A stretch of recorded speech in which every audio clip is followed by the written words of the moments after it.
Aš sakau. Ai, girda, aš jums tai šviečiau, man vaidinti, kad jis neduoda. Taip, dabar eisime prie devinjėgio akmens. Pasisensite iš akmens stiprybę. O kur yra, tik žinau aš vieną. Vai tau įsirė.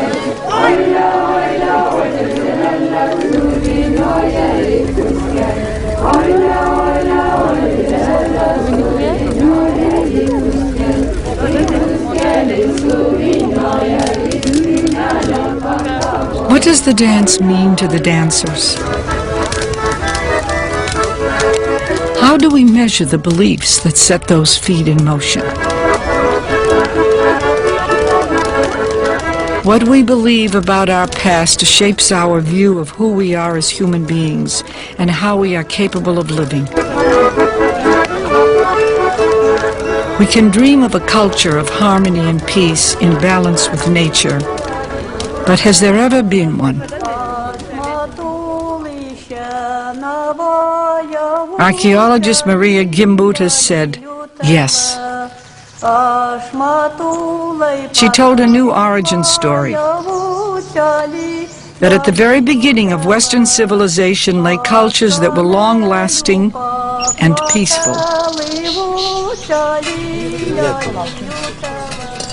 Marija Gimbutas was born in Lithuania, a land tucked away in northeast Europe, where remnants of an ancient world still linger,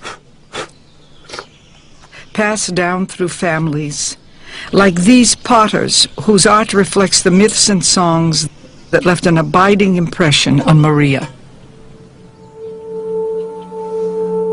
She was forced to flee the Soviet occupation of her homeland during World War II.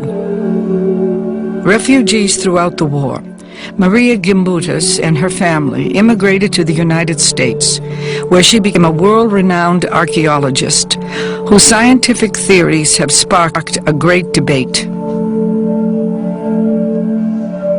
Her theories are deep and complex,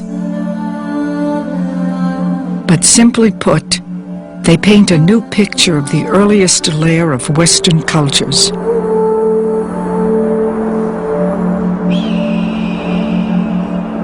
Long before written history began in Sumer in Egypt, settlements in the forest clearings and riverbanks of southeast Europe achieved a high level of culture and art.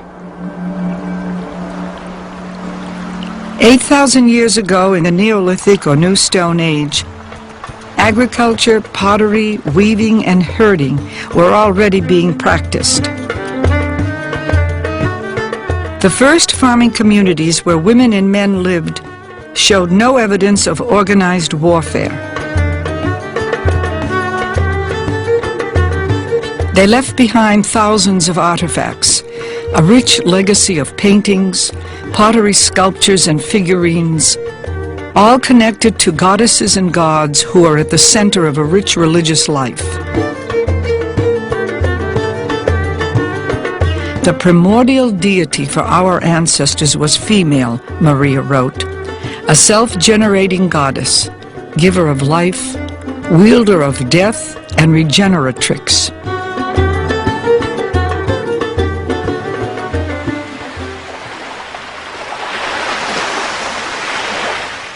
She was the unity of all life in nature. Her power was in water and stone, in tomb and cave, in animals and birds, snakes and fish, hill, trees, and flowers. She was there for millennia, and she was always sacred, because what our forefathers understood was sacred earth, so living earth.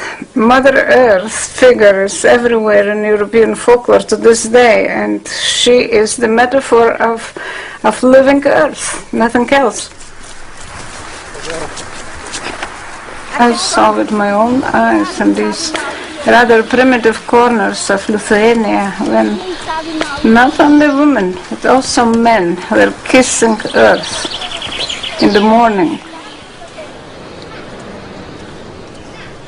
also the belief that Mother Earth is a lawgiver. You cannot deceive Earth.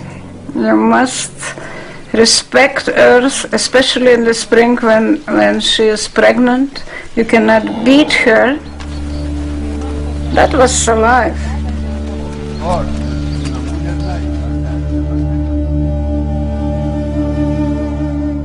Marija traced a continuity of sacred earth symbols going back to the earliest human art. The Old Stone Age, with their vibrant images of animals and female forms. The Paleolithic goddess was the creatrix. Her body parts like breasts, belly, buttocks, vulva are the procreative parts of the body. And this shows that she is the creatrix. So I can speak in detail about the functions of the goddess, about the existence even not of one great goddess or great mother goddess, but about many types of goddesses.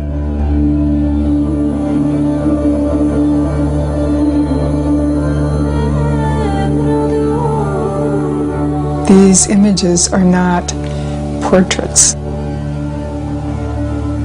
They're not personified portraits. They're amalgams of animals and birds with female form.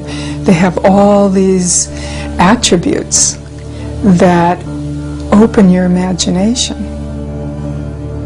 She opened up the diversity of the Neolithic religious imagery.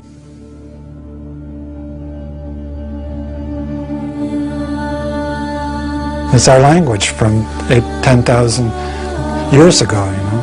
This is how we understood the world. This is how we spoke about life.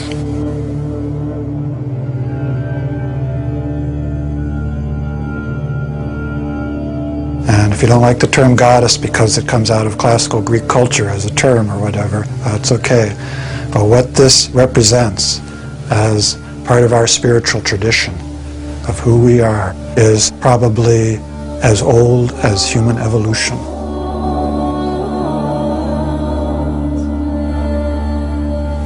In every culture, the symbolism and the metaphors and the myths that they create are their way of interacting with the great mythic drama that we all live in, which is the unfolding of the universe, the earth turning around the sun, the seasons changing, the elements rising, the tides, the rhythms of the moon. How shall we connect with this? How shall we create our cultural story?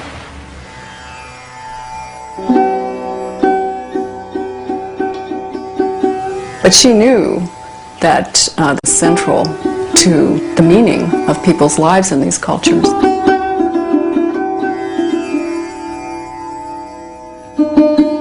Marija was the first scholar to bring together a comprehensive picture of this area she named Old Europe. Among its dozens of regional cultures, she found many similarities in symbolism, social structure, economy, and art. From their house sites, temples, and grave goods, Marija drew a picture of cooperative and peaceful societies, which lasted much longer than the empires that came later. To date, over 3,000 sites have been documented, and tens of thousands of miniature sculptures have been found, made of clay, marble, bone, copper, and gold.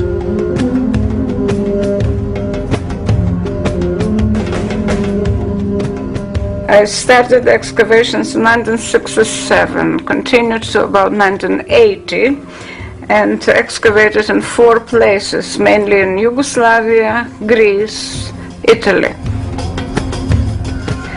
All these excavations were important for my personal research because at that time I was discovering figurines myself. I discovered at least 500 sculptures. And it was not just sculptures, but the whole sequence of Neolithic culture starting from 6500 BC up to the 4th millennium and even later.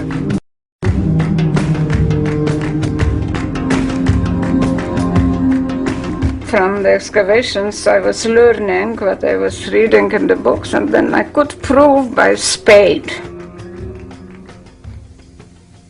And so she really put old Europe on the map as a coherent concept, which was this wonderful flourishing of culture before the Bronze Age, when they had very well developed villages, when they did a lot of art, produced these figurines, when metallurgy was initiated. The massive synthetic abilities of her mind to piece together chronologically hundreds and hundreds of sites and different cultures all over Europe and track their interrelationships and all of that is just massive.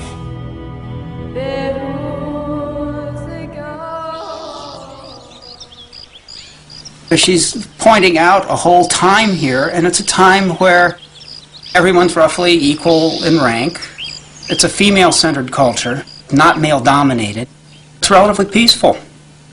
People can live like that and still maintain a large village and an elaborate culture. Some of the late Kukateni things those villages had 15,000 people living in them.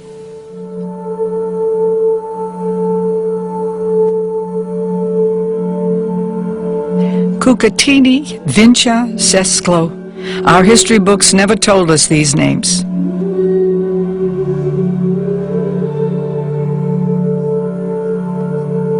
Perhaps because without kings, warfare, and conquest, they don't fit the classic definition of civilization. We can clearly make a statement. Old Europe is a peaceful culture without weapons. And the whole archaeological record, starting from the Paleolithic times, from the cave art, there are no scenes of people fighting each other, no groups of people fighting each other, no single people. Before what we think of as civilization, I was like everybody else. You know, civilization begins at Sumer, and it's always been warfare, and it's always been weapons, and it's always been kings and rulers, and somehow before that we were killer apes. You know, it was like straight from the killer apes to the killer guys, and you know, which is a very depressing view of history. And so someone who tells us that there were civilizations that could be peaceful, this is very threatening to everything we've been taught. And it's not only threatening to the power of men in our society, but to the way in which we've accepted that militarism is necessary, that the way to resolve conflict, the only way is to have a standing army. So she's really asking us, is the way we're living the best way to live? At first I thought, this is all fantasy. I could not imagine a time that was free from war. But after a lot of denial, and I began to carefully consider what she had written and examine her works more carefully, and it was like a deeply religious experience. To be swept out of one world and to be drawn into a much vaster and deeper sense of the universe. She's describing a world in which people were very connected. They were connected to the life process. They were connected to the seasonal cycle. They were connected to the understanding that the sacred is in the earth.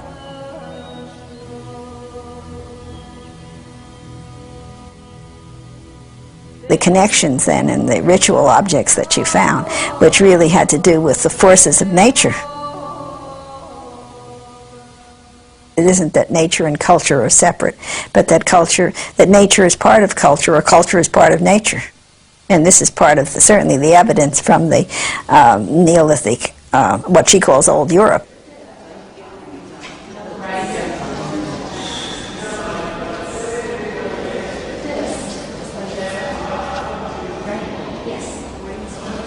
The Neolithic is the moment when the humans that moved, the hunters, the gatherers, when they finally settled down. And this is it's the birth, really, of civilization and of a settled human culture.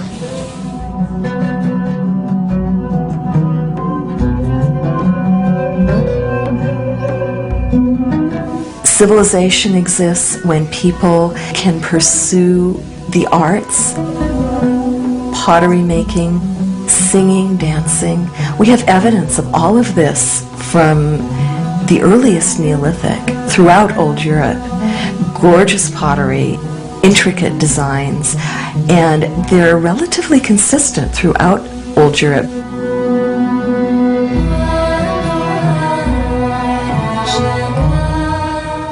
Marija's belief, which I happen to agree with, is that this artistic aesthetic was interwoven with their religious beliefs.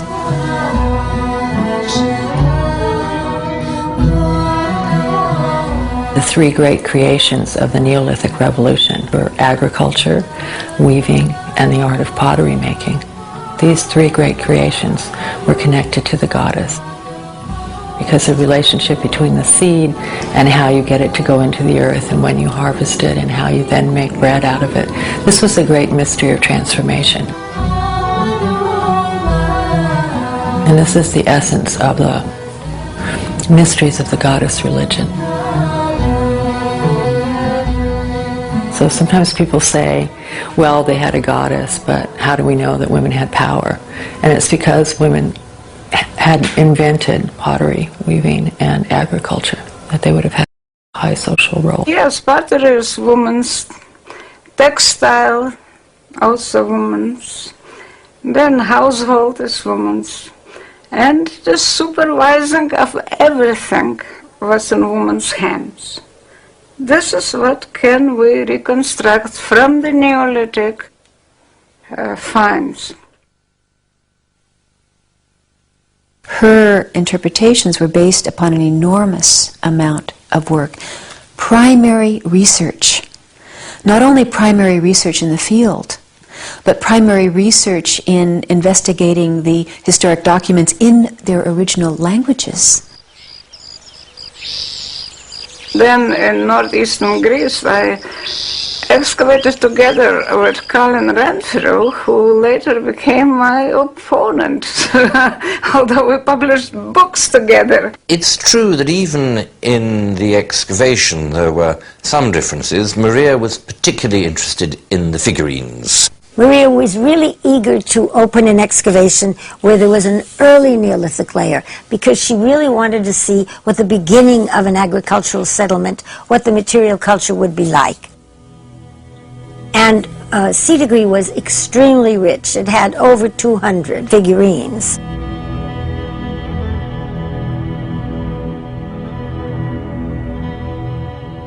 In the very beginning, it was still not very clear to me what are these figurines, why there are so many.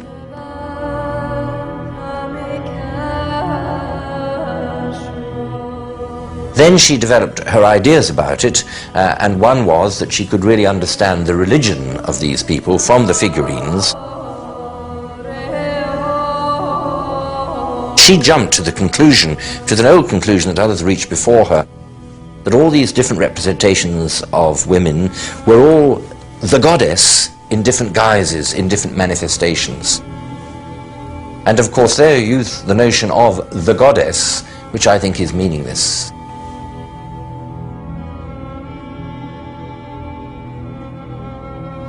Now, once you get on that, once you insist every time you see a figurine of a woman, you say, well, it's the goddess. And if you point out it's very different from that one, well, it's a goddess under a different manifestation. That is no methodology. You can just say, well, everything is the goddess. And indeed, for Marija, in a way, everything became the goddess.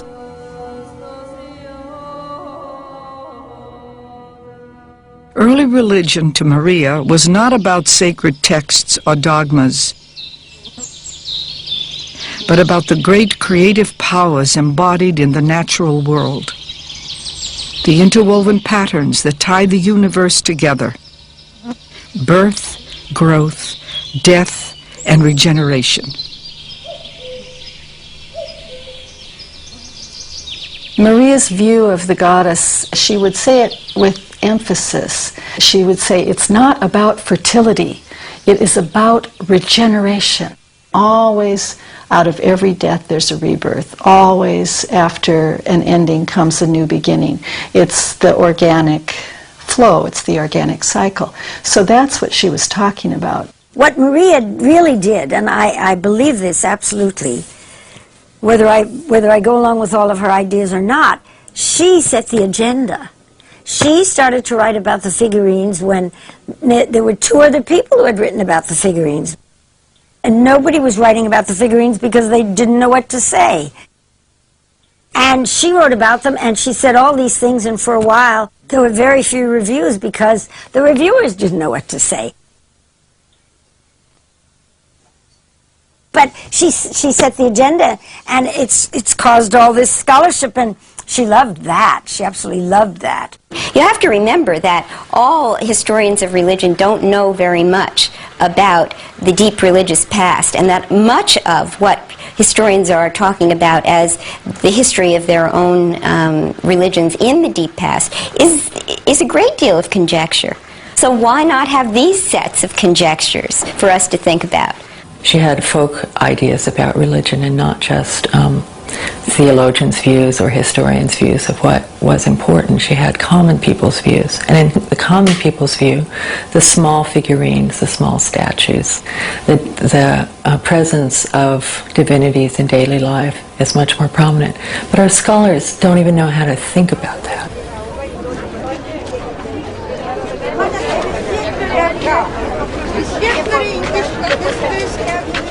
The common people of Lithuania, the old women of the fields and markets, had always been one of Marija's sources of inspiration.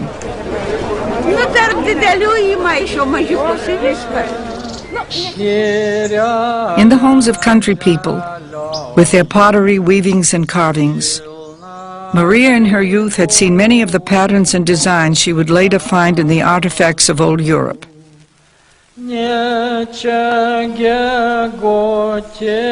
Common things encoded hidden symbols, Marija discovered, as she studied the rich folklore and folk art that surrounded her. Not so long ago, Marija wrote, the Lithuanian countryside was dotted with beautifully ornamented poles, capped by roofs and crosses, whose symbols radiated brilliant sunlight. They rose from the earth as the folk song had risen out of religious beliefs. Under the Soviets, Marija's early works documenting Lithuanian folk culture and symbolism were considered subversive and banned. But beginning in 1968, after 2 decades of exile, she was able to return home as a visiting lecturer at the University of Vilnius. In 1981, she came for 3 months. Her lectures helped inspire the Lithuanian resistance with a sense of their own rich culture, and throughout her lifetime, she continued to return to her homeland.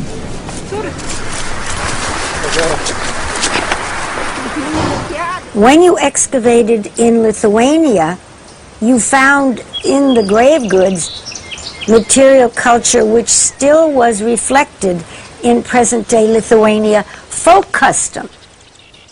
So she felt that if you studied the folk customs, the ethnography, if you studied the folk tales and the folk songs, and you knew the actual history and the language, that you could put all these things together and you might be able to reach some aspect of what is always so ambiguous, prehistoric religion. Because you see, she saw that in Lithuania.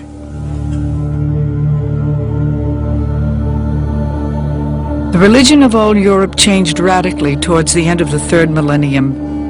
Horseback riding peoples from the Russian steppes Marija called Kurgans swept across Europe in 3 great waves of invasions over several thousand years. And that collision is reflected everywhere, in mythology and in language. Villages are often fortified. You also have class stratification. Some people's grave is big, loaded with loot, loaded with stuff, beautiful museum pieces, and some people's graves aren't. You've got some people that are rich and some people that are poor. And from the beginning, they had weapons. I dealt with weapons, with hill forts, all that. I spent 10 years on that. Hierarchical, male-ruled, they worshipped a sky god and brought a new religion. They spoke an ancestral Indo-European tongue which spread with their migrations. New gods clashed with old traditions. This collision of cultures transformed the old myths and values and changed the heart of old Europe. If you read the epics, if you look at the art, if you look at what's on the pottery, look at the writings of Homer, what you can see there is that there was a conflict between the old earth deities and the sky deities. There should be nothing surprising in what she's saying. She's just kind of proven what many people had speculated about during the 19th and early 20th century, and she put that old European society on the map. She showed us that it was really there. From the mythic world of old Europe, Marija's life journey took her into the world of the scientist, where her early works on the Bronze Age established her reputation as a world-renowned scholar. Here at the Pacifica Institute in Santa Barbara, her archives are preserved. Marija's later works on the Neolithic pioneered the discipline of archaeomythology, bringing together studies in archaeology, folklore, ethnology, linguistics, and mythology. Interpretations from one field could be checked against the evidence of other fields. She also spoke about her satisfaction when the various disciplines would line up and give the same picture of what she was looking at. And she said, that's my satisfaction, to find out what this means. In her lifetime, she published hundreds of articles and 20 major books, translated into many languages. As archaeology restricted its focus to statistics and material culture, Marija broadened hers. She insisted that to understand our ancestors, we must consider their belief systems, which she saw encoded in their art. The Goddesses and Gods of Old Europe, published in 1974, was the beginning of a deep split with her colleagues. I mean, she was very, very well respected until she went into this material. She took a leap of faith by interpreting, saying that she could understand what this was pointing to. And I think that's where, she sort of stepped off the map with archaeology, is that she took it into the language of imagery and of mythology and of poetry. And this is as far as you could get, really, from the econometric grip of archaeology during the 50s and 60s, where the idea is to excavate a culture, figure out the economic production and relations, and all these artifacts are epiphenomenal, and some kind of religious stuff. I mean, it was the modern economist mentality put onto the excavation.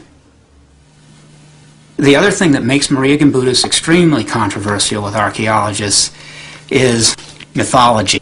Most archaeologists don't have a good background in mythology. Marija Gimbutas came into the field with a damn good background in folklore. She'd been out there collecting folk stories in the fields before World War II broke out. Summer was still peaceful in the 1930s when Marija and her sweetheart Marija Gimbutas wandered the back roads of Zukia searching for singers of old songs.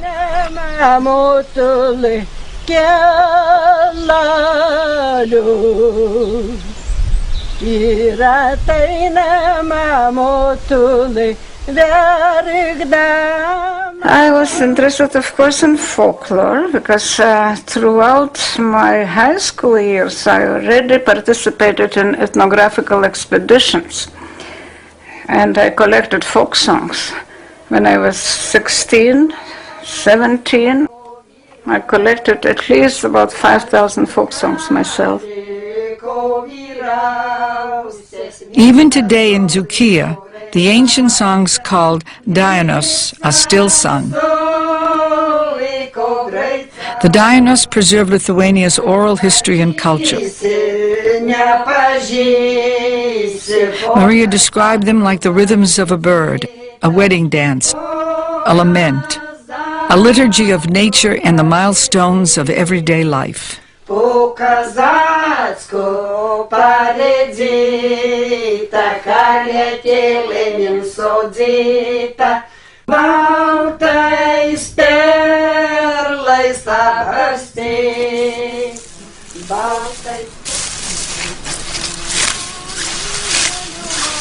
Here, at this point, I start to understand what is the ancient song and what the song was in the very beginning. You did everything singing, and your song traversed the earth. And the woman, even working hard, was happy because she had the song with her. And her belief system was connected to what she expressed in songs. So that stayed with me for the whole of life.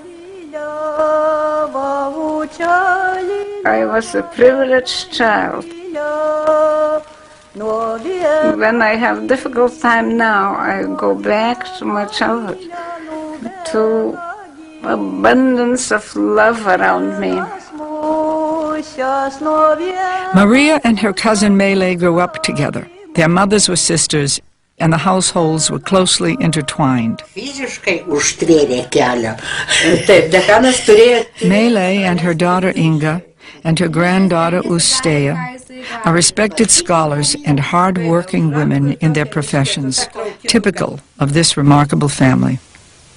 Mamytė, mano mamytė ir jos mamytė buvo iš valstiečių, kilę nuo Šiaulių, ir šitoj šeimoj 9 vaikai, 5 aukštąjį arba vidurinį mokslą baigė.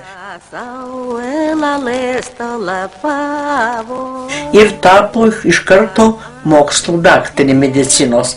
Tai buvo pirmoji Lietuvoj moteris su mokslo daktaru. Tai irgi taip pat rodo. Medicinos mokslo daktaru. Su okulistų medicinos mokslo daktaru. Medicinos moterų.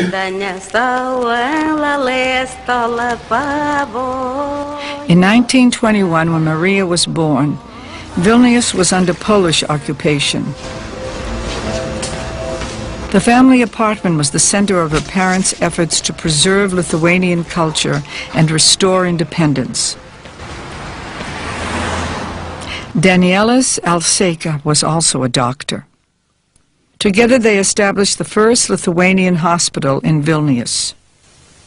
Ne personali, ne privati, o būtent visa ta ligoninė buvo orientuota padėti Vilniaus krašto. Ir štai Marijai šitas ta aplinka, ta dvasia, ji pasiliko visam gyvenimui. My father was so busy, he was out all the time. He returned home at night, and I remember the smoke. He smoked cigarettes, and I slipped in. I was sitting on his lap, and I also started reading, sitting on his lap, from newspapers. And this is how I learned to read. So that was my father. He was very passionate, loved me very much. My mother was more pragmatic. She was holding everything in her hands. In my childhood, when I was at school, I used to disappear in the city, my beloved city, Vilnius, and go through the courtyards, through the gates, and then visit churches. I loved churches, especially Baroque churches. And I didn't say anything to my parents that I went to the church. This was secret. But the connection with churches, with nature, with flowers, with smells, with mushrooms and berries, with animals, I think this was important.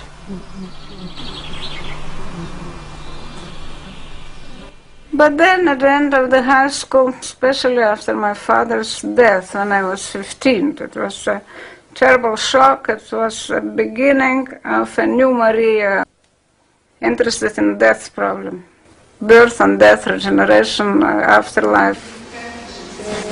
And then I became a good student. Peace was shattered when the Soviets invaded Lithuania in 1940. At that time, I was writing my dissertation about burial rights, so you can imagine the conditions. They started to ship people to Siberia.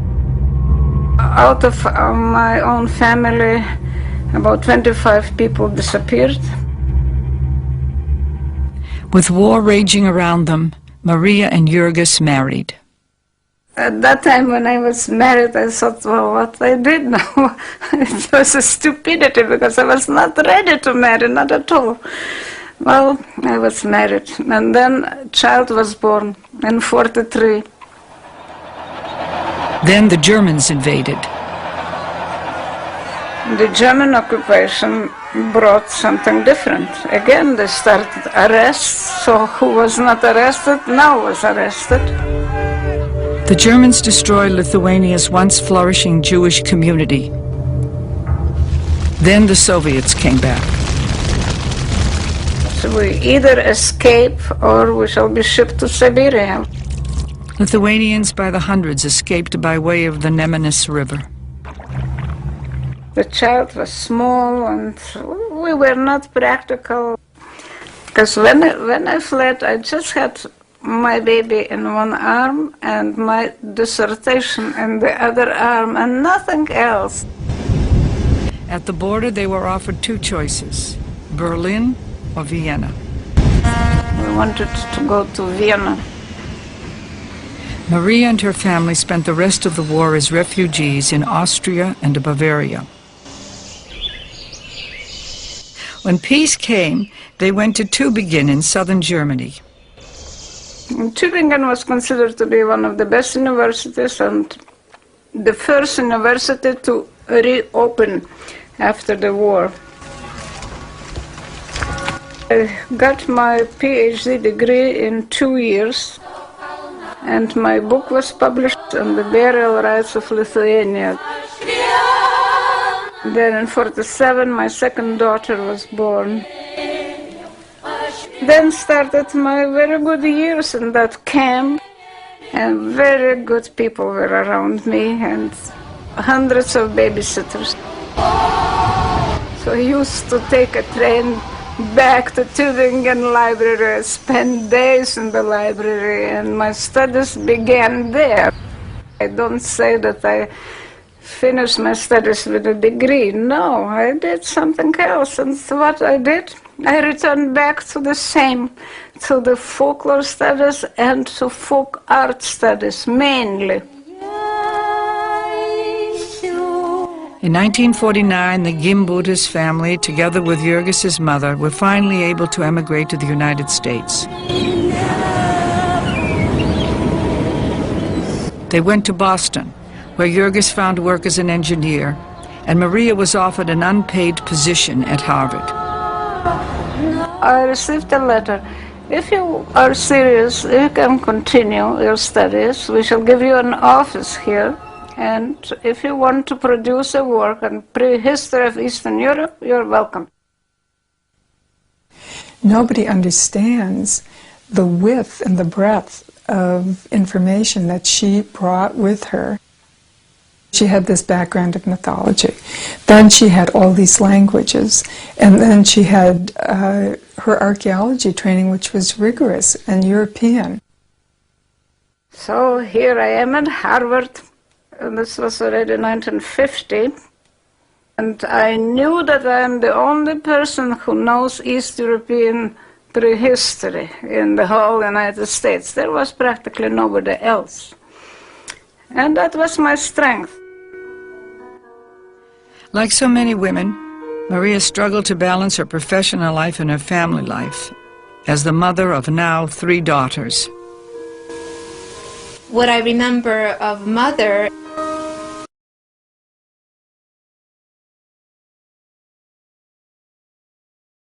we didn't have a television, and the living room was a place to read, to study, to listen to music.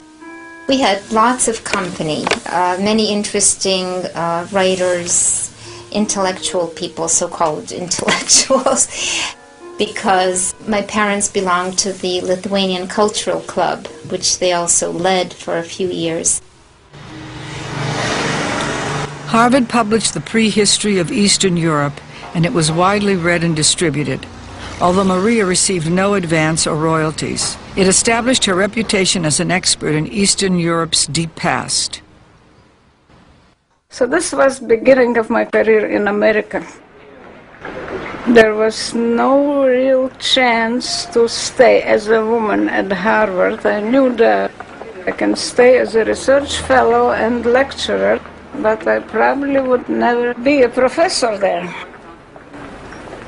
In the 1950s, as a staff member, I couldn't join the faculty club if I went alone, not escorted by men. Also, 2 libraries were close to women, so that I couldn't really stand. I hated the situation. My relations with my husband, they were also never very wonderful. In 1963, Marija was offered a position at UCLA as a professor. She left her marriage and moved to California. I fell in love with California. I restored my health, and I was suddenly happy at UCLA, and I felt future in front of me. I was thinking of possibilities, what I should do, and what can be created, and this was a very good moment. Marija flourished as a professor, publishing dozens of academic articles and her 4th book on the Balts. In 1965, her monumental work on the Bronze Age cultures in Central and Eastern Europe was published and brought her international acclaim. From then on, I used to get fellowships. Now, of course, in goddess work, I don't get fellowships, no grants, nothing. But at that time, perhaps because I was young, I used to get grants.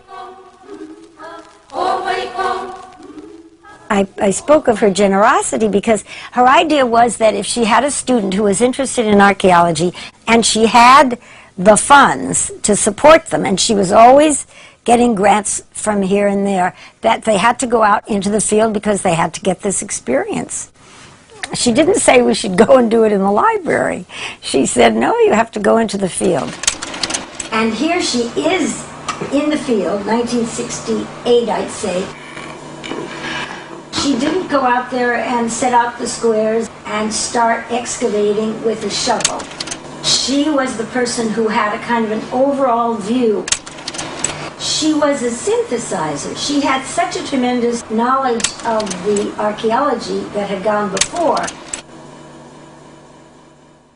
Kilian, which began in 1973, was really Marija's dream excavation because it yielded so many figurines, and so many figurines in context. The settlement of Kilian in Greece, dating from the 7th to the 6th millennium BCE, was located in southern Thessaly and belongs to the Sesklo culture.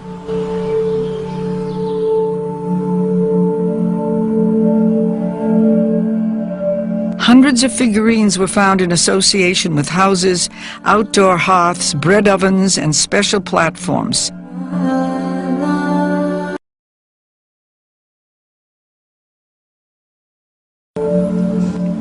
And that's the fun of it. You'll work out how many figurines are there that look like this on this particular site. What do the others look like? They're all talking about the diversity in terms of their shapes and their occurrence. Then you can say, well, where are they found? What are they found with? Did they believe in the goddess? Were there goddess worshippers? Were women respected?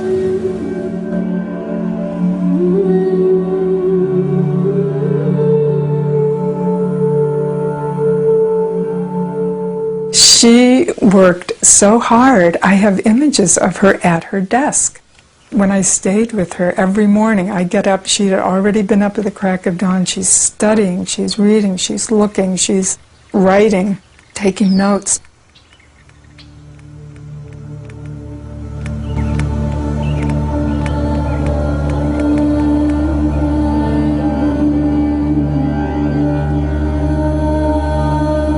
She spent hours and hours,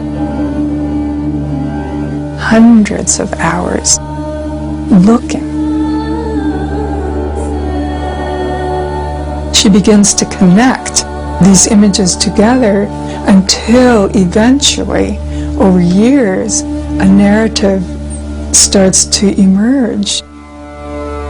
And this is a long process. So she's going through all of these pieces. She's going through thousands and thousands of these artifacts and holding them and touching them and looking at them and beginning to seeing the patterns, seeing the overlapping patterns is a language in itself. In other words, it's a way of communicating. And that's why her artistic sensibility came to play so deeply in it, because it's not a written language, it's a visual language.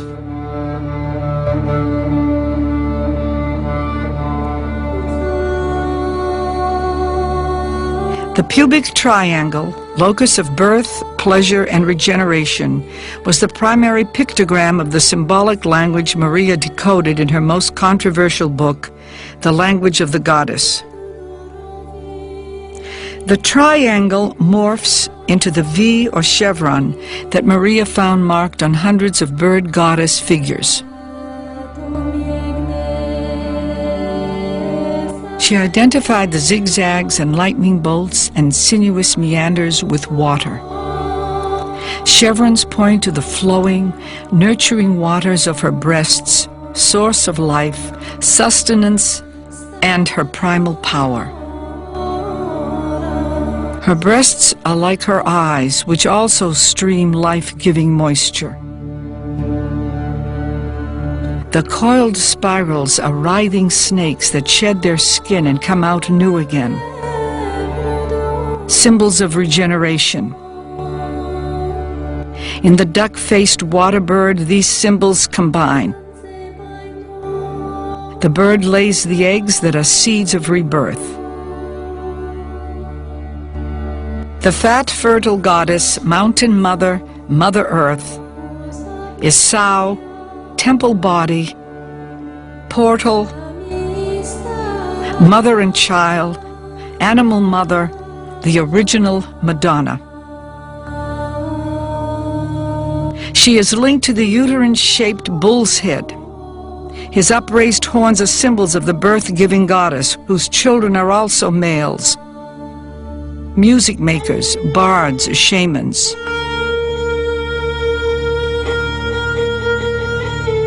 The bone-like death goddess Marija called the stiff nude. From her vulva came rebirth and regeneration.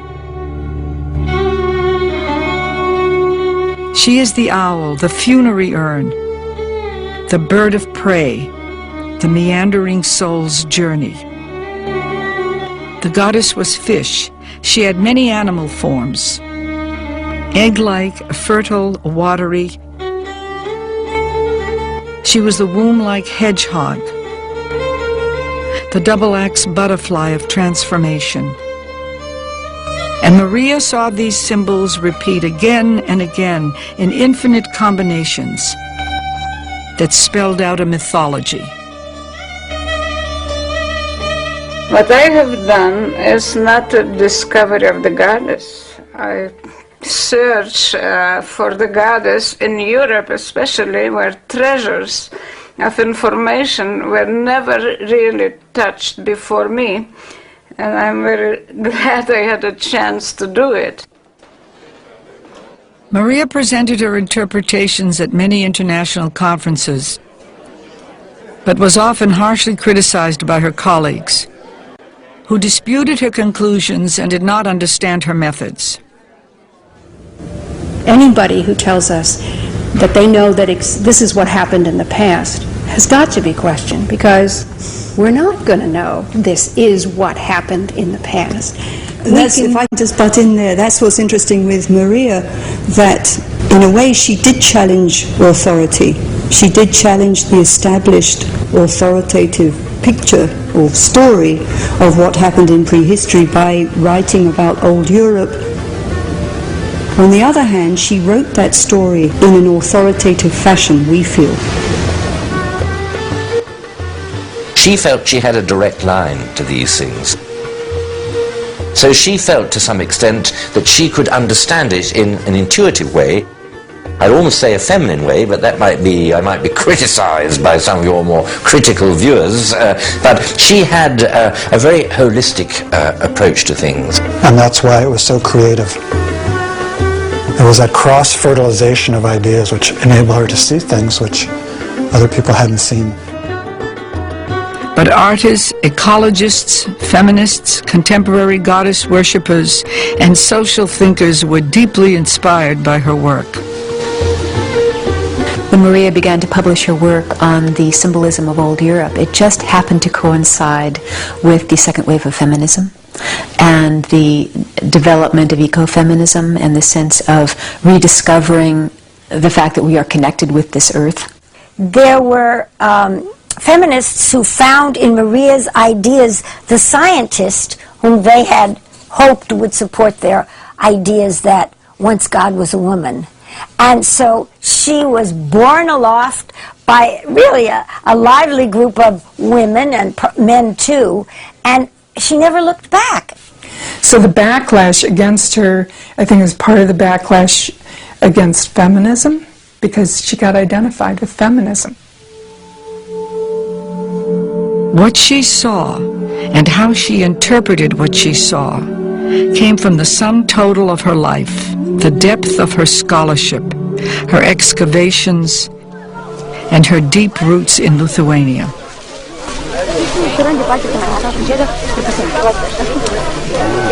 A new generation celebrates the summer solstice on this hill near Kaunas. Maintaining a spiritual connection to nature that was a hallmark of Marija's life work.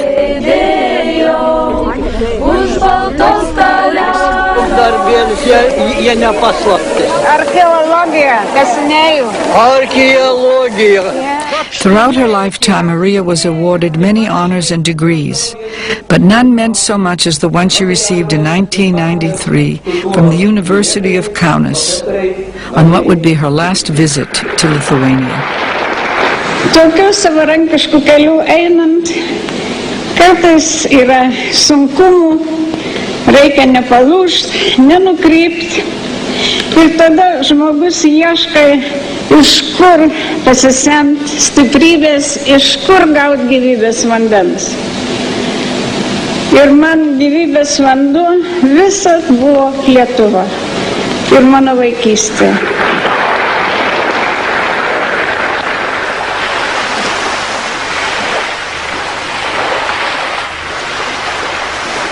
Marija died in Los Angeles, February 2nd, 1994.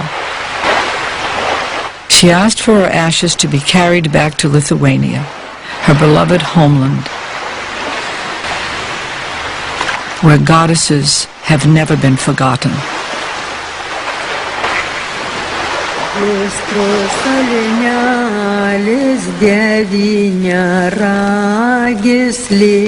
May the Earth Mother Janina hold you in gentle embrace. May the rays of the goddess Sulla warm you in winter. May Medina, spirit of the forest, shade you in summer. May Lima, lady of good fortune, bring you all you can conceive.